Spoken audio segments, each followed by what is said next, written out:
நீங்கள் பார்த்துட்டு இருக்குது ஜெம் டிவி. நான் உங்கள் விஜய் அபிஷேக். நம்ம டெய்லி வந்து ஒரு ஸ்டோரி சொல்லிட்டு இருக்கோம்ல. இன்றைக்கி நம்ம எதை பற்றி பேச போகிறோம் அப்படின்னா, நேற்று நைட்டு வெளிவந்த இந்த செய்தினால் வந்து ஒட்டுமொத்த நாடே வந்து அழுதுருக்கு அப்படின்னே சொல்லலாம். அதாவது ஒரு கலைஞன், ஒரு ஆர்டிஸ்ட்டாக வந்து ஒருத்தரை வந்து கோவப்பட வைக்கிறதோ, இல்லை அழுக வைக்கிறதோ, இல்லை சிந்திக்க வைக்கிறதோ, இல்லை எரிச்சல் கலப்புற மாதிரி பண்ணுறதோ, அதெல்லாம் வந்து ரொம்பவே ஈஸி. அதெல்லாம் இயல்பாகவே வந்துடும். ஆனால் ஒரு நடிகனாக வந்து ஒருத்தவங்களை சிரிக்க வைக்கிறது அப்படின்றது சத்தியமாக ரொம்பவே கஷ்டம். சிரிக்க வைக்கிறது மட்டும் ரொம்ப கஷ்டம். அப்படி நம்மளை சின்ன வயசுலேருந்து சிரிக்க வச்ச ஒரு நடிகர், அவர் வந்து இப்போ உயிரோடு இல்லை. நான் யாரை சொல்கிறேன் அப்படின்னு உங்களுக்கு நல்லாவே தெரியும்.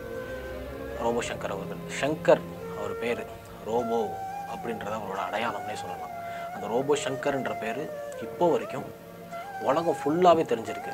நாட்டில் மட்டும் இல்லை, உலகம் ஃபுல்லாகவே தெரிஞ்சிருக்கு. அவருக்கு என்ன ஆச்சு, எப்படி இறந்தார், அவர் யார் அப்படின்றத பற்றி தான் இந்த வீடியோவில் நான் ஃபுல்லாக சொல்ல போகிறேன். நான் உங்கள் விஜய் அபிஷேக். இது நம்ம ஜெம் டிவி.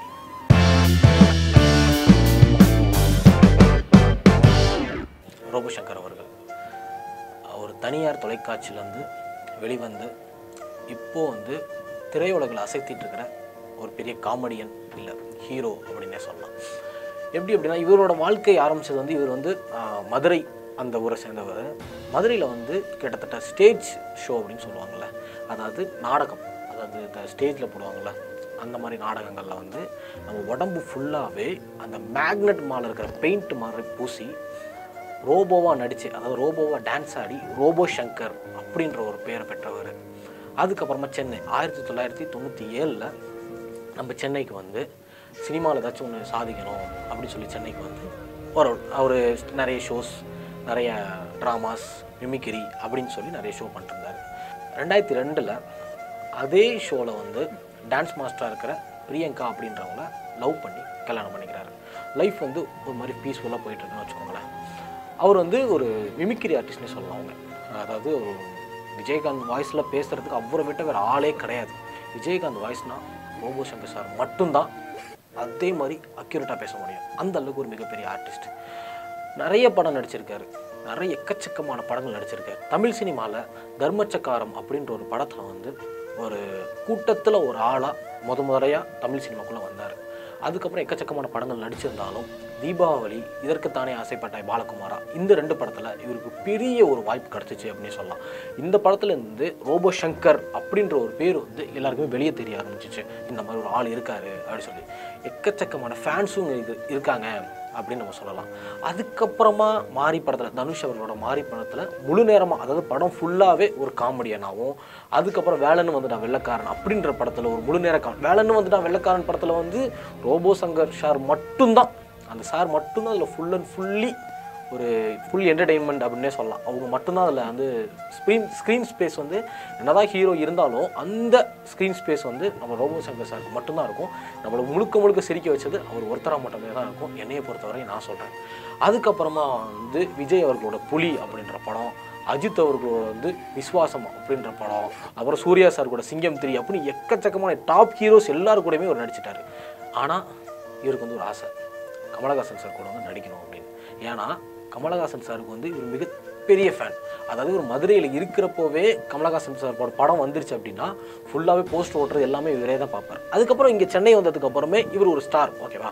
அதுக்கப்புறம் நிறைய ஷோஸ் பண்ணிருக்காரு, எக்கச்சக்கமான ஃபேன்ஸ், ஒரு ஆயிரக்கணக்கான ஸ்டேஜ் ஏறி இருக்காரு. உண்மையை சொல்ல போனால் அப்படின்னா ஆயிரக்கணக்கான ஸ்டேஜ் ஏறி இருக்காரு. அதுக்கப்புறமும் கமலஹாசன் சாரோட படம் வந்துச்சு அப்படின்னா இந்த மனுஷன் தான் நின்று போஸ்ட் ஓட்டியிருக்காரு.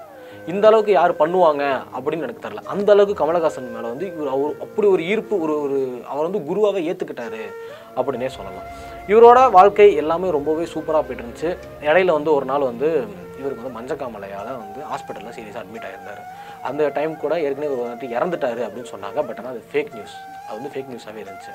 அதுக்கப்புறம் அது கமெண்ட்டுக்கு, அந்த போஸ்ட்டு கீழே இவரே கமெண்ட் பண்ணியிருந்தார், சம்திங் ஒரு ஃபன்னியாக கமெண்ட் பண்ணியிருந்தார். அதுக்கப்புறம் எல்லாருக்குமே இது ஃபேக்குன்னு தெரிஞ்சிருந்தது. அந்த ஹாஸ்பிட்டல் அட்மிட் ஆகிருக்கிறப்போ அவர் வெளியே வந்ததுக்கப்புறம், நான் முழுக்க என்னோட மறுபிறவி இதுக்கு வந்து முழுக்க காரணம் வந்து தனுஷ் அவர்கள், எனக்கு ஃபுல்லாகவே அவங்க வந்து சப்போர்ட் பண்ணாங்க அப்படின்னு சொல்லி சொன்னாங்க. ஏன்னா மாரி படத்தில் ஒரு 2 இணைஞ்சு நடிச்சிருக்காங்க. அப்புறம் இன்னொரு முக்கியமான விஷயம் அப்படின்னா, சிவகார்த்திகேயன் கூட 2 படம் நடிச்சிருக்காங்க. யார் என்னென்ன படம் அப்படின்னு பார்த்தீங்கன்னா, ஹீரோ அப்படின்ற ஒரு படம், வேலைக்காரன் அப்படின்ற படம். டோட்டலாகவே ஒரு டாப் ஹீரோஸோட அவங்க நடிச்சிருக்காங்கன்னு வச்சுக்கோங்க. அது இல்லாமல் உலகம் ஃபுல்லாகவே ரோபோ சங்கர் சார் வந்து தெரிஞ்சிருக்கு அப்படின்னா ஒரே ஒரு ரீசன் என்னன்னா ஸ்டேஜ் ஷோஸ். நிறையவே ஸ்டேஜில் வந்து பெர்ஃபார்ம் பண்ணியிருக்காங்க.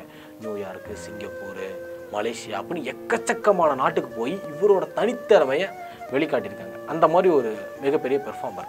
அது அந்த பஞ்சகாமலை. அதுக்கான மெயினான ரீசன் என்ன அப்படின்னா, இப்போ நான் சொன்னல நிறைய வெளிநாட்டுக்கு போயிருக்காங்க அப்படின்னு சொல்லி, அந்த இடத்துல அங்கே இருக்கிற சில நண்பர்களோட பழக்கமாகி தான் போதை அப்படின்ற ஒரு பழக்கம் சங்கரனாக வந்திருக்கு, ரோபோ சங்கரனாக வந்திருக்கு.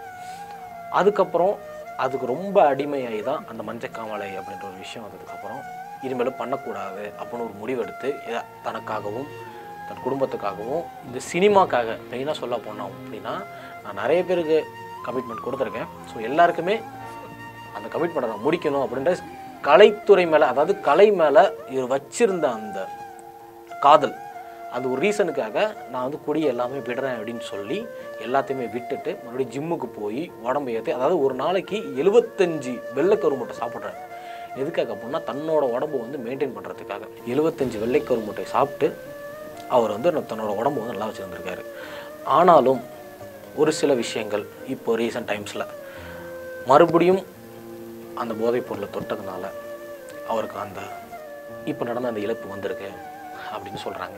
முக்கியமாக இவர் கடைசியாக வந்து செப்டம்பர் 16ஆம் தேதி வடபழனியில் இருக்கிற பிரசாத் ஸ்டுடியோ, பிரசாத் லேப், அங்கே வந்து டைனோசர் அப்படின்ற ஒரு படத்துக்காக ப்ரொமோஷனுக்காக நம்ம ரோபோ சங்கரனா வந்திருந்தார்.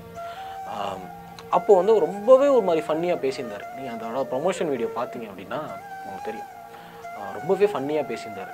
அதில் பார்த்தீங்களா அண்ணே எப்படி இருக்கேன் அப்படின்னு, அந்த மாதிரி யாரும் நீ எதுவும் பார்த்துருக்கீங்களா, பார்த்தீங்கன்னா கொழுக்கு முழுக்குன்னு இருக்கல அப்படின்னு சொல்லி ரொம்ப, அதாவது செப்டம்பர் 16 இப்போ தான். அதுக்கப்புறம் வந்து அன்னைக்கு ஈவினிங் வந்து ஒரு ஷூட்டிங் ஸ்பாட்டில் வந்து உடம்பு ரொம்ப வலிக்குது அப்படின்னு சொல்லி எனக்கு கை காலம் முறுக்கி விடுங்கடா அப்படின்னு சொல்லி அங்கே இருக்கிறவங்கள்ட்ட வந்து ஜாலியாக ஃபன்னாக பேசிகிட்டு இருந்திருக்காரு. அதுக்கப்புறம் ரத்த அழுத்தம் காரணமாக, அதாவது லோ பிபி, அதனால் வந்து மயக்கம் போட அந்த இடத்துல விழுந்ததுக்கப்புறம் வடபழனியில் இருக்கிற ஒரு தனியார் ஹாஸ்பிட்டலில் வந்து அவர் அட்மிட் பண்ணியிருக்காங்க.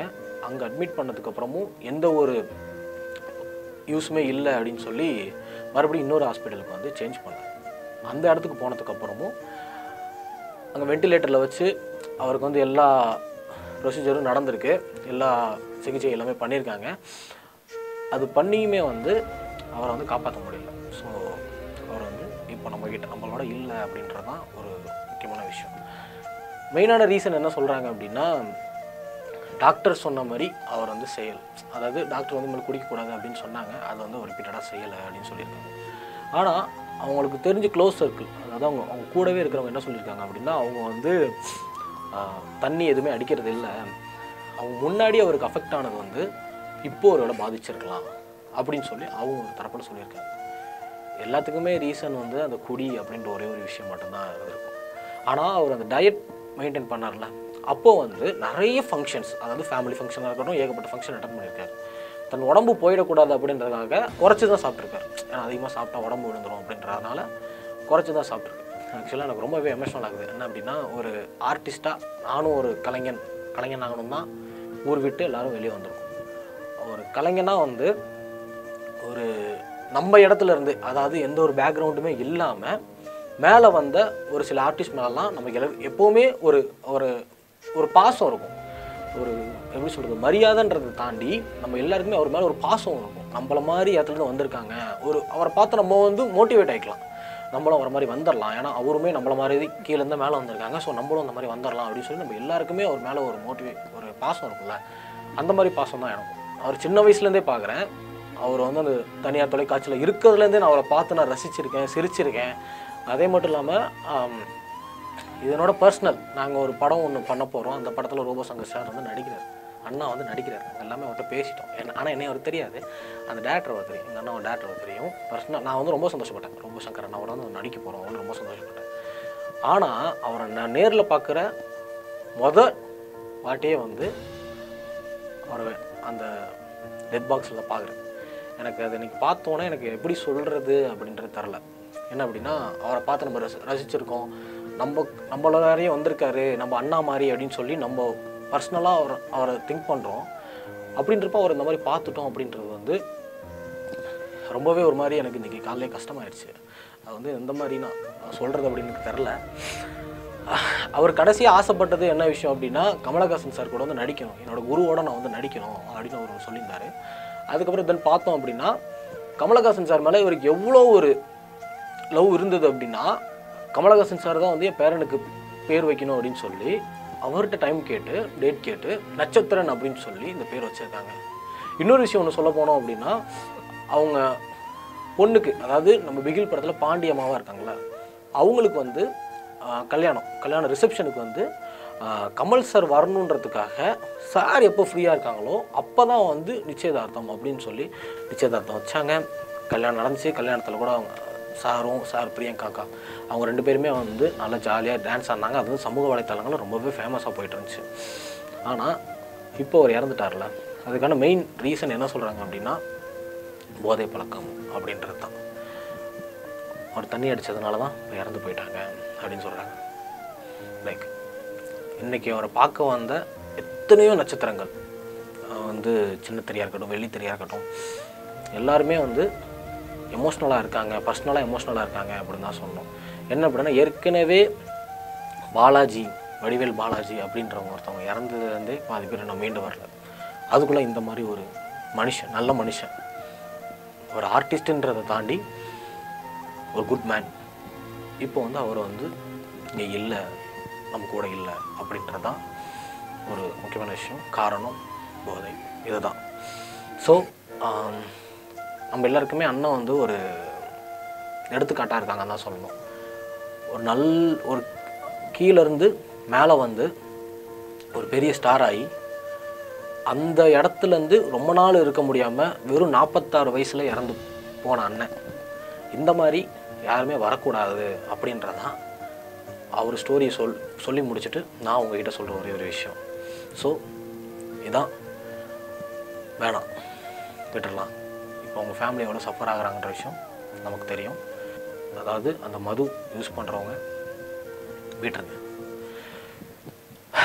இதான் இதோட அவரோட வாழ்க்கை வரலாறாகவே முடிஞ்சிருச்சு.